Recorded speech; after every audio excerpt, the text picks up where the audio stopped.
There's been a little bit of distance now since the passing of Steve Jobs, and you addressed some of the rivalry in the past, but I'm really intrigued by the anecdote at the end of Walter Isaacson's book about how in his final months you came to his house, came in through the kitchen, and the two of you spent a couple hours together reminiscing and really made peace despite years of your ideological differences. What do you remember about that time?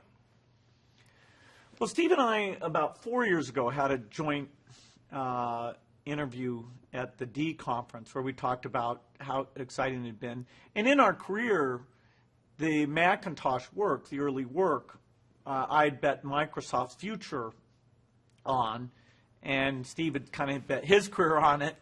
And that was our most intense working together. Before that, I'd done the basic for the Apple II, but that was more with Wozniak than with Steve.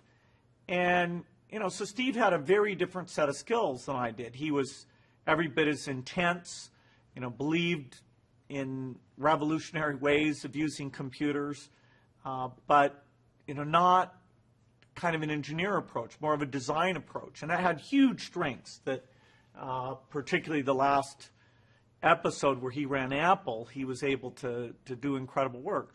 So he and I always enjoyed talking. He would throw some things out, some stimulating things. We talk about the other companies that have come along. We talk about our families and how lucky we've both been in terms of the women we married.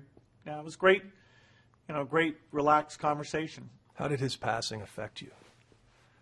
Well, it's very strange to have somebody who's so vibrant and made such a huge difference and been a kind of a constant presence, to have him die.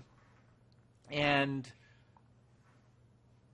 it's a huge milestone. Very sad not to have his talents helping out. Very sad for his kids, who I've gotten to know a little bit, and great kids. It makes you feel like, wow, we're getting old, and yet you look back and think about the great opportunities we had to have a big impact. Does it give you any added sense of urgency, the getting old part?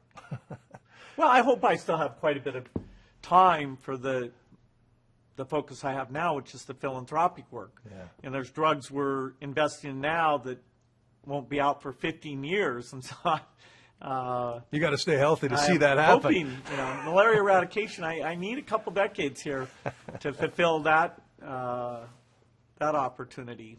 So I don't think of myself as fading away, but it reminds you that you got to pick important stuff because you only have a limited time.